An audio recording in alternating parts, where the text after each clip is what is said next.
ગઠબંધનનું શું થયું? ગુજરાતમાં રાજકીય રણશીંગું ફૂંકાઈ ગયું છે। વિસાવદર અને કડી વિધાનસભા બેઠકો પર પેટા ચૂંટણીના જંગની તૈયારીઓ શરૂ થઈ ગઈ છે અને આ વખતે રાજકારણનો આ રંગ ત્રિપાખ્યો છે।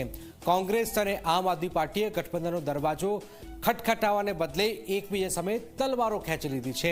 આપે વિસાવદરથી ગોપાલ ઇટાલિયાને પહેલેથી જ મેદાનમાં ઉતાર્યા છે, જ્યારે ભાજપ અને કોંગ્રેસના ઉમેદવારોની જાહેરાતની રાહ સૌ કોઈ જોઈ રહ્યા છે। આ ચૂંટણી ગુજરાતના રાજકારણનો નવો પડાવ લખશે કે જૂની ગાથા ચાલુ રહેશે? ચાલો લગાવીએ રાજકીય રણક્ષેત્રમાં આ ડ્રાઈવ।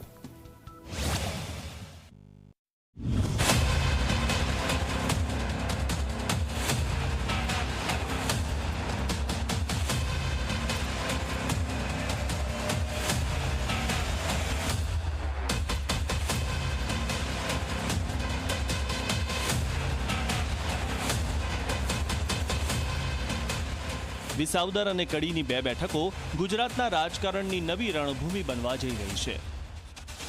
આ પેટા ચૂંટણી માત્ર બે બેઠકો ભરવાની નથી, પરંતુ રાજ્યના રાજકીય ભાવિનું ચિત્ર દોરવાની પણ છે। થોડા સમય પહેલા વાવની પેટા ચૂંટણીમાં કોંગ્રેસ અને આપે હાથ મિલાવ્યા હતા, પણ ભાજપે બંનેને ધૂળ ચટાડી હતી। આ વખતે ગઠબંધનની વાતો તો બહુ થઈ, પરંતુ તેનું સુરસુર્યું થઈ ગયું। હવે જંગ ત્રિપાખીઓ થશે। કડી અને વિસાવદર બંને બેઠક પર ત્રણેય પક્ષ એકબીજા સામે સીધા મેદાનમાં ઉતરશે। 1.5 વર્ષ માટે જે ચૂંટણી છે એમાં જનબંધન કરીએ, જનનું બંધન કરીએ, ખેડૂત ગઠબંધન, ખેતમજૂર ગઠબંધન, માલધારી, પશુપાલક સૌ ભેળા મળીને આ પંથકમાંથી ભાજપને ભગાડીએ એવો સંકલ્પ લઈએ। આમ આદમી પાર્ટીએ વિસાવદરથી પોતાના ફાયર બ્રાન્ડ નેતા ગોપાલ ઇટાલિયાને મેદાનમાં ઉતારી દીધા છે। ઇટાલિયા વિસાવદરને ખૂંદી રહ્યા છે અને મતદારોને રીઝવવાનો પ્રયાસ કરી રહ્યા છે। સુરતથી તો જીત ન થઈ, પણ વિસાવદરમાં તેમને આશા બંધાઈ છે। ઇટાલિયાની આશા હતી કે કોંગ્રેસ અને આપનું ગઠબંધન થશે અને પોતાની રાહ આસાન થઈ જશે, પણ કોંગ્રેસે એકલા ચાલવાનું પસંદ કર્યું। ગુજરાત કોંગ્રેસના અધ્યક્ષે કહ્યું કે આપ ગુજરાતમાં તેમના મતોનું ધોવાણ કરે છે અને આ વખતે તેઓ ભાજપને ટક્કર આપવા સ્વતંત્ર રીતે લડાઈ લડશે। ભૂતકાળના બધા જ ઇતિહાસો તપાસ્યા પછી એક સર્વસંમત મત ઉભો થયો હતો કે ગુજરાતના મતદાતાઓ ક્યારેય ત્રીજી પાર્ટીને મત નથી આપતા। અહીંયા ભૂતકાળમાં લેફ્ટ દ્વારા કોશિશ થઈ, અહીંયા ભૂતકાળમાં સમાજવાદી પાર્ટી દ્વારા કોશિશ થઈ, જેમની પોતાની સરકાર હતી શંકરસિંહજી વાઘેલાની, એમણે પોતે પ્રયત્ન કર્યો, પોતાની સરકાર હોવા છતાં માત્ર 182 માંથી ચૂંટાયા હતા। ભાજપ જે ગુજરાતમાં દાયકાઓથી રાજકીય રાજા રહ્યું છે, તે આ બેઠકો પર પોતાનું વર્ચસ્વ ગુમાવવા તૈયાર નથી। ભાજપે હજુ ઉમેદવારોની જાહેરાત નથી કરી, પરંતુ રાજકીય વર્તુળોમાં ચર્ચા છે કે સ્થાનિક સમીકરણોને ધ્યાનમાં રાખીને મજબૂત ચહેરાઓ ઉતારવામાં આવશે। કડી બેઠક 2022માં પણ ભાજપ પાસે હતી। કરસન સોલંકી સારી સરસાઈથી જીત્યા હતા, પરંતુ તેમના નિધનથી હવે આ બેઠક પર ચૂંટણી યોજાવાની છે।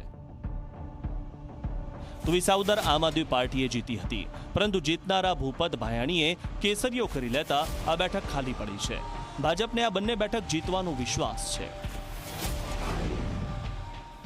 જે રીતે માન ન માન મેં તેરા મહેમાન કરી અને આમ આદમી પાર્ટી બળજબરી કોંગ્રેસના ખોળામાં બેસવા માંગતી હતી, એમાં કોંગ્રેસે ઇનકાર કર્યો છે।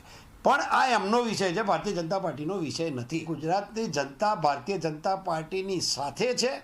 આજે પણ ગુજરાત વિધાનસભામાં 162 કરતાં વધુ ધારાસભ્યો ગુજરાત ભારતીય જનતા પાર્ટી પાસે છે, એટલે સામે ગઠબંધનની પરવા કર્યા વગર પોતાના કાર્યકર્તા ઉપર ભારતીય જનતા પાર્ટી મુસ્તાક છે। આ ચૂંટણી માત્ર બે બેઠકોની નથી, પરંતુ ગુજરાતના રાજકારણના ભાવિની છે। આપ ગુજરાતમાં પોતાનો પગ જમાવવા મરણીયો પ્રયાસ કરી રહ્યું છે, પરંતુ શું તે ભાજપના ગઢમાં ખલેલ પહોંચાડી શકશે? જે કોંગ્રેસ દાયકાઓથી ગુજરાતમાં બેકફૂટ પર છે, તે આ વખતે બાજી પલટાવી શકશે?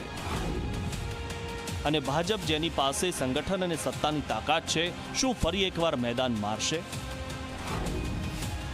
અમને પૂરો વિશ્વાસ છે કે આમ આદમી પાર્ટી મજબૂતાઈથી ત્યાં ઉમેદવાર ઉતાર્યો છે ને વિસાવદરની જનતા ભાજપને હરાવીને આમ આદમીને જીતાડશે। 2022ની ચૂંટણીમાં પણ આમ આદમી પાર્ટીએ 14% મત ઓવરઓલ અને આદિવાસી સૌરાષ્ટ્ર વિસ્તારમાં 25% મત મેળવ્યા છે। એટલે એ વાત બધાએ ભૂલી જવી જોઈએ કે ગુજરાતમાં ત્રીજો પાર્ટી, એક જ પાર્ટી હવે છે ગુજરાતમાં જે મજબૂતાઈથી લડી શકે છે ભાજપની સામે, ને ભાજપની અજગર જેવી બરડાને તાનાશાહીથી ગુજરાતની જનતાને છોડાવી શકે છે તો એ આમ આદમી પાર્ટી. ચૂંટણી પંચે હજુ તારીખો જાહેર કરી નથી, પરંતુ જનતા અને રાજકીય પક્ષોના ઉત્સાહથી એટલું તો નક્કી જ છે કે આ પેટા ચૂંટણી ગુજરાતના રાજકારણમાં કંઈક નવું કરશે. Bureau report, Zee media.